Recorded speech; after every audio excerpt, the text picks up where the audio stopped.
Hi there everyone, Josiah here from Womp Creations, and today I'm going to show you how I built my Astromech shop light.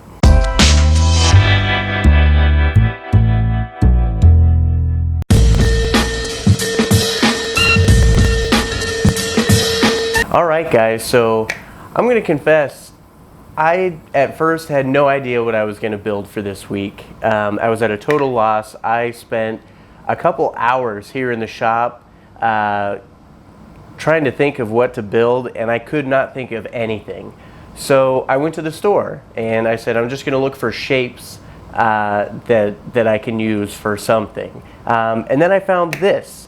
This is the top to a cake pan. And I saw this and I was like, that looks like an Astromech dome, like an R2-D2 head. So it's a little smaller, but that's perfect because I can't fit a full-size R2-D2 anywhere right now. I don't even know where I'm going to put this, to be honest with you. So once I had my idea and the general size in mind, I was able to put together the rest of this in my head for the most part. So I went to Home Depot and I picked up this giant cardboard tube that's used for pouring concrete. And the reason I got this is it was the right diameter and it wasn't super expensive. This was actually pretty cheap. So that worked out nicely. So I cut off a foot section of that and here it is. I've obviously done a little prep work. I gave it a coat of Bondo on the outside to give me a nice working surface, sanded it down, and I even drew on my panel lines, but we'll get into that in a little bit. Now for this Astromech Droid, I'm not going to give it arms like R2-D2 has.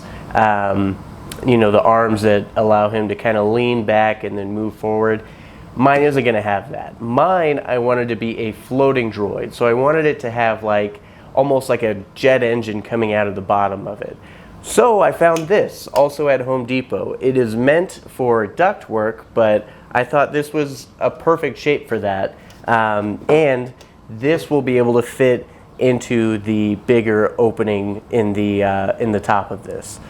So the first thing that I need to do for this build is address the dome. I need to cut off the handle and then fill in this little divot that that they have in the top here. So for that, I need to grab my Dremel, and I'm going to move these out of the way for the moment. All right, so I have my Dremel with the cutoff bit on the end, and I'm going to cut off this handle, but I'm not going to try to get all the way down into there. It's actually going to help me out to leave a little bit in there when I'm trying to fill this. We'll get into that in a little bit, but I do need it to be cut off in line with the overall curve of the cake pan. So I'm going to get onto that, and then I can fill this with some resin.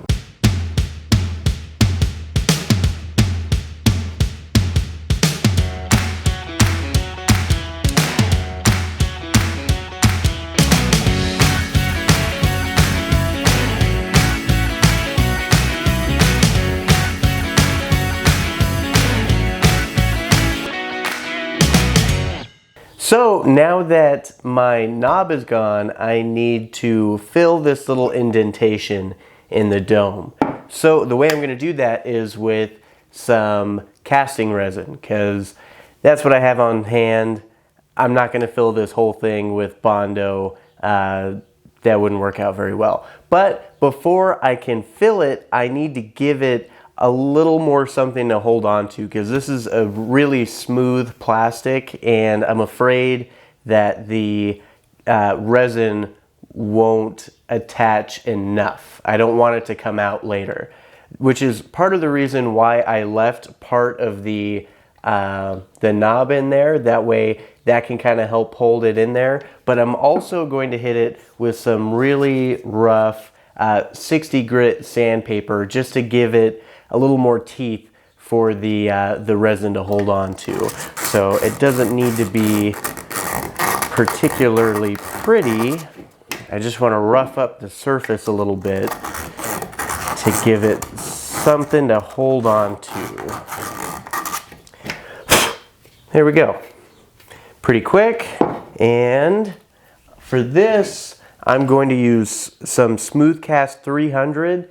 There's no particular reason for that. I just happen to have it on hand. And I haven't really gotten into resins yet, but we'll get into it in depth another time. For this case, all you really need to know is how to mix it, and the Smoothcast 300 is actually super easy. It's a 1-to-1 ratio by weight or volume. So I have these cups with measurements marked on there, and it's probably not going to take a lot to fill that. So I'm just going to do, like, we'll say 2 ounces, so 1 ounce of each part. And that should do it. I can always add more if I need to. This doesn't set particularly quickly, which is nice. It gives me a little bit of time if I need to add more. But you just mix it up. These have been sitting for a little bit. You saw me mix them up a little bit beforehand, but I want to make sure that it is thoroughly mixed.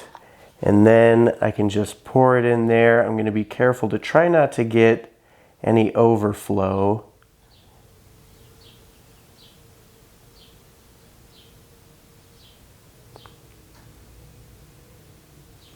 There. And now I don't need it to be absolutely perfect. I am going to have to go over a little bit of this with some Bondo to fill some of the seam around it, but this will take care of the brunt of the work.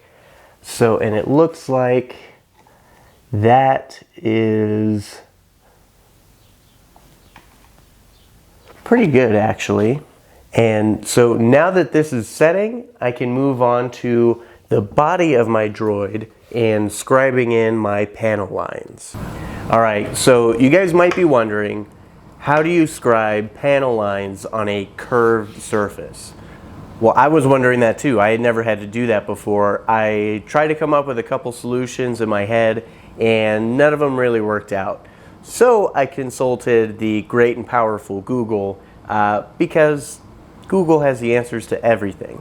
And what I found was that model makers will often use Dymo tape or label maker tape to lay out a straight line on a curved surface, and it's thick enough that you can scribe against it lightly. You don't want to press too hard because you will cut through the tape, but it's thick enough that if you use a light touch, you can go through and scribe a straight line on a curved surface. So I need to go through with my Dymo tape and lay out all of my panel lines. I have them all drawn on already, but I need to go through and lay it out so that I can go through with my panel scriber and start carving them out.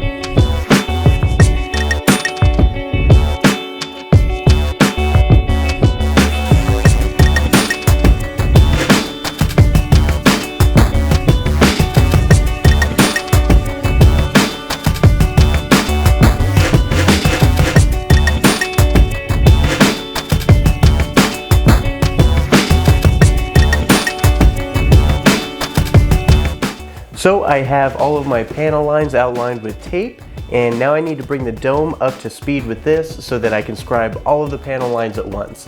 So I'm going to use some spot putty to fill in some of the seams from the resin, and then I'm going to give the whole dome a light sanding so that I can mark on it with a pencil. Then I will cover those lines with tape just like I did with this, and then I can scribe all of my lines.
Alright guys, all of my panel lines have been scribed and I can move on to a little bit of the paint. I can spray the whole outside of this white along with my, my thruster, and for the dome, I'm not quite sure what my order of operations is going to be yet, because I'm going to put in some LEDs on this. That's right, it's going to light up, and LEDs always help sell a prop. So that's very exciting. I haven't done that with you guys yet, so hopefully you'll get to learn something new. But because I'm going to be using LEDs and this is a clear plastic dome, I don't want the LEDs on the inside to spill light out of where I don't want it to come from. So to help fight that, I'm going to spray the inside with some flat black to try to help minimize that, and then I will devote more time to figuring out what needs to happen next with that. But because I'm going to be painting, I need to get out some paper. So now that my paper's down, I'm going to get to spraying. By the way, I've been dealing with some early carpal tunnel type symptoms with my hands, and I think it might be from using spray paint so much. It's actually really rough on my hands. So if any of you guys have a suggestion on something I can do instead of that, short of using my airbrush for everything, please leave that in the comments. I need my hands for this stuff, so I am currently searching for a better solution. But I would appreciate your guys' help in that. Alright, so I'm just going to spray the inside of this.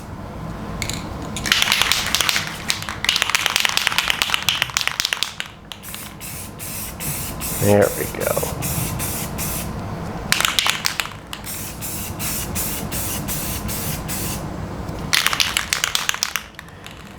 I don't need this to be perfect because its only purpose is to limit the light spilling out from inside of the dome. Hopefully it works. Alright. The inside of that is flat black. And now I can spray the outside of these with white.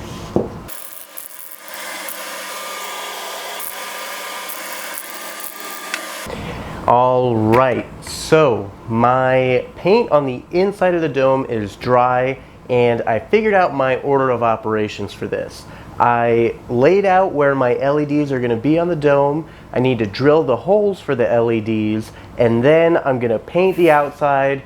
Then I will move on to the LEDs and some of the greeblies. So I just need to get out my drill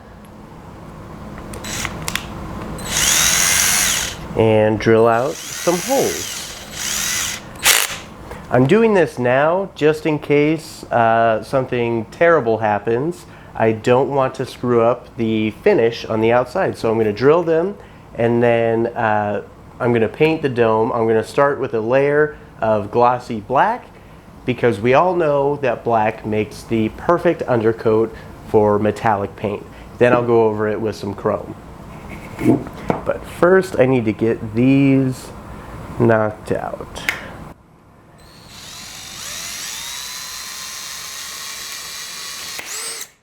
There's that. Hole 1 is done.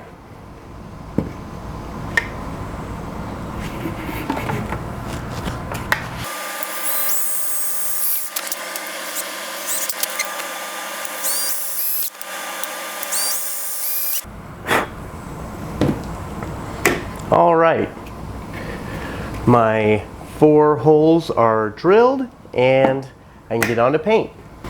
All right, my chrome is on here. It's actually not chrome. I went with aluminum because I felt like that was more in line with the Astromech domes. But it is done. I have my, I also Forgot to tell you guys about this hole that I had to drill in right here. That's for a greebly. But that's the only thing that I didn't tell you about. So the aluminum paint is on there. Now I'm going to mask off some sections and do my secondary color, which I'm actually pretty excited about. It is, I mean, it's just a paint, so I shouldn't be too excited about it, but I'm excited for how it's going to look. This is a Duplicolor Perfect Match spray paint. Specifically, this is the Dark Cherry Metallic. These are pretty expensive as far as spray paint goes. I think this was like almost $11.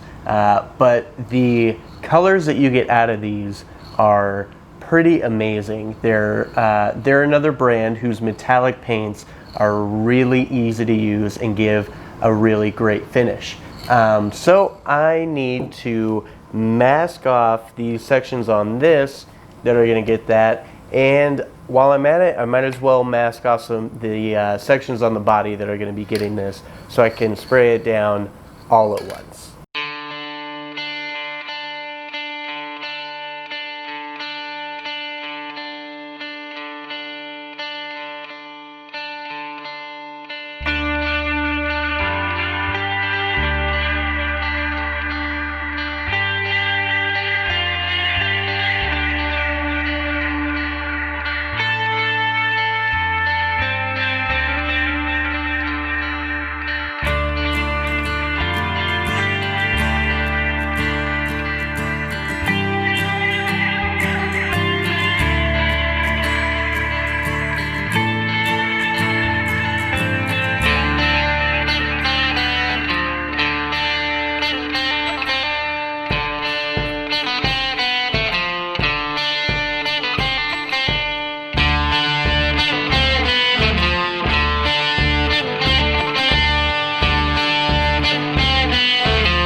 All right, I have my red paint on here and it is starting to look really cool. I'm gonna set this aside for right now because I need to move on to the LEDs. I am going to be using a couple different colors of LEDs. I buy these pre-wired so I don't have to worry about it. They come with a positive and a negative wire, and I get all of mine to work on either 9 volts or 12 volts.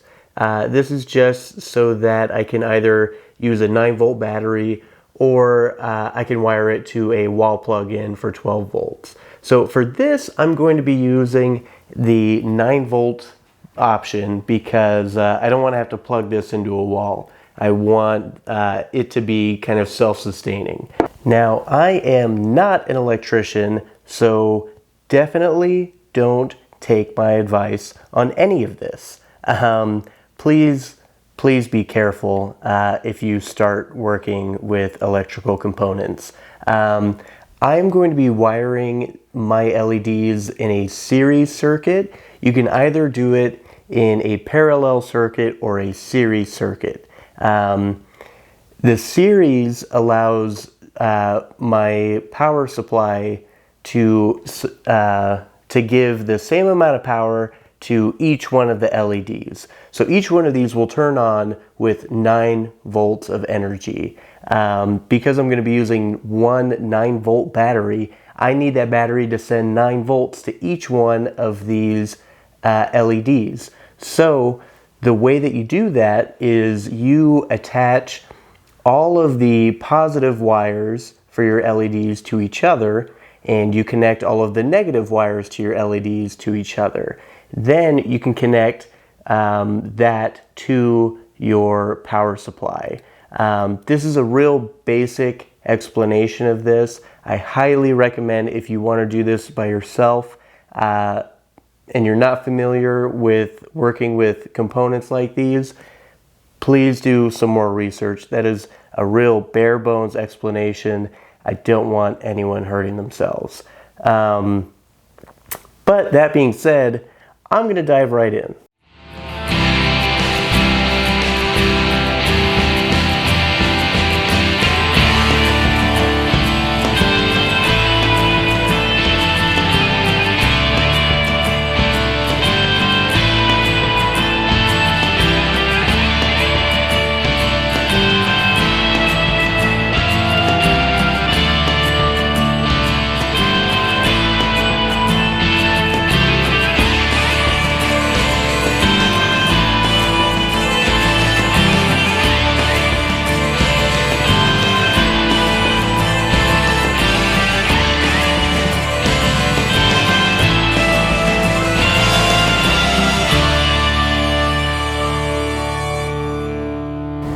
Ladies and gentlemen, we have light. They light up, which means I didn't ruin anything. Everything's connected well, and it's not causing any fire. So that is always a good thing. Now, I mentioned earlier in the video that I didn't know where this was going to live, or you know, because I don't have a ton of space. So I didn't know where this was going to be. Then last night before I went to bed, I had a thought, and I know where this is going to live now. And it's going to have a special bonus purpose. This, once assembled, is going to live above the workbench. That's right, it's going to hang from the ceiling above the workbench. And the reason I'm going to do that is because I'm going to turn this into almost like a lamp. It's going to be a light that brings down some light over the workbench. And I even got a cool color changing light bulb. So that's going to be really cool. I'm really excited about it. I haven't quite worked out how it's all going to work yet, but I do know that once it's all assembled, this was already going to be the bottom. I'm going to have a light up in here, and it's going to hover above the workbench and just bring some light down if I ever want to use it. So that is going to be really cool. I need to figure out the logistics of making that work with the body and everything. But for right now, what I'm going to do is move on to some greeblies. For my greeblies for this, I'm mainly going to be using like strips of cut out styrene just to add a little more detail, and then I have some of the casted greeblies that I have from different model parts and stuff like that. So I'm going to get on to greeblies, and then I also have I've left another thing out haven't told you guys about yet. My droid is going to have a little backpack. Yeah, it's going to have a little like data pack on its back. So let me grab that.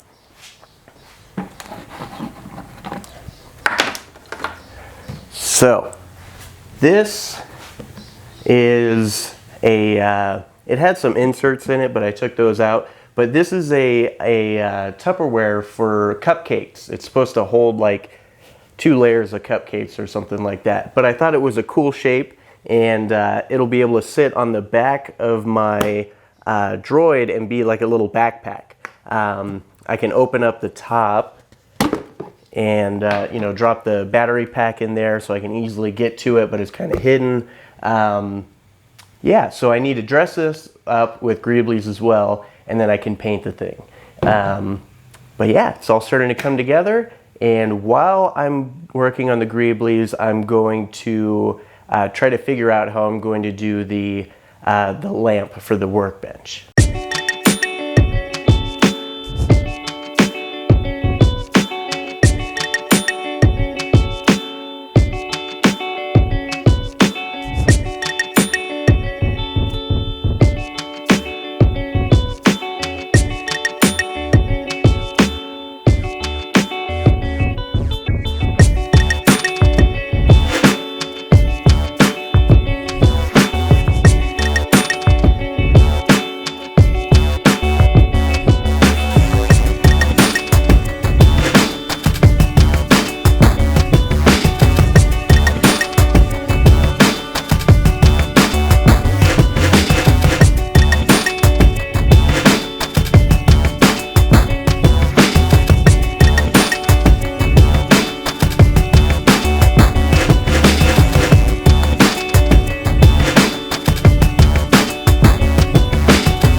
imagine it be peace. Never in my life did I imagine it be peace. Never in my life did I imagine it be peace. Never in my life did I imagine it be peace. All right, guys, we are pretty much done. This is completely assembled and it looks really cool. I'm not going to be able to show you the new shop light that I have inside here until I put it up because it's a little too heavy and unwieldy for me to pick up and show you guys. So the way that I'm going to suspend it from the ceiling is I put in these hooks. I have 2 on the sides and then 1 in the back. I'm going to use some chain to suspend it from the ceiling and then plug in the shop light, which I dressed up a little bit with some tubing, so it doesn't just look like a normal cord coming out. It looks like I don't know. It just gives it somewhat more of a Star Wars appearance. So I am going to get on to suspending this, and then I can show you guys my new Astromech shop light. Well, I've run into an issue that I didn't participate. It works, the light works, and I can actually change it with my phone. to be all kinds of different colors. So that is really cool. But it's too long. It's too long to be right here. It hangs too low for it to hang above the workbench. So I actually need to move this somewhere else, and I don't know where that is yet. It's kind of a letdown, but it works. It does work. So I'm gonna figure that out, but yeah, it's kind of a letdown. Sorry guys. Well, that was a waste of time. But I guess that's what happens when you just kind of wing it and halfway through a project you decide to give it a purpose other than what you intended. Yeah, it's too big to go above the workbench, which is okay. If you guys have any ideas on where this guy could live, let me know in the comments below. I actually think for right now I'm going to move the Mandalorian box and Boba helmet somewhere else, and this guy will take their place. If you guys have any name suggestions for him, because I haven't given him a name, he needs a name. If you guys can think of any names for him, please also let me know in the comments. Even though this didn't work out the way that I wanted it to, I did have a lot of fun building this. I actually wasn't sure how this was going to turn out, and for the almost no planning that I put into it, it actually turned out pretty cool. So if you guys enjoyed today's video and you haven't already subscribed, hit the subscribe button. We come out with one of these build videos every week. If you already have subscribed, hit the little bell right next to the subscribe button. That will give you notifications every time that we come out with a video so you don't miss a thing. Thank you guys for all of your support.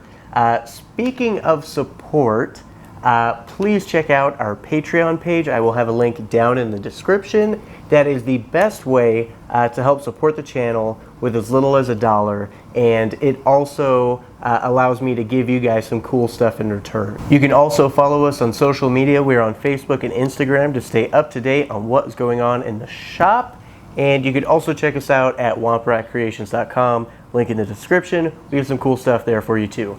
As always, thank you guys so much for all of your support. Until next time, I'll see you guys later.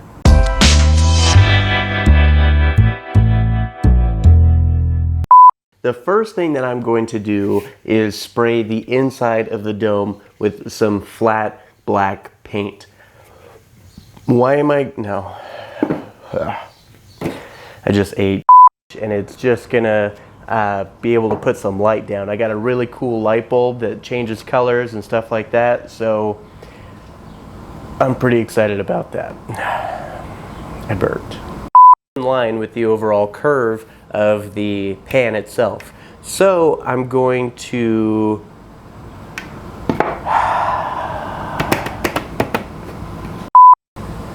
ladies and gentlemen, I don't know what that was.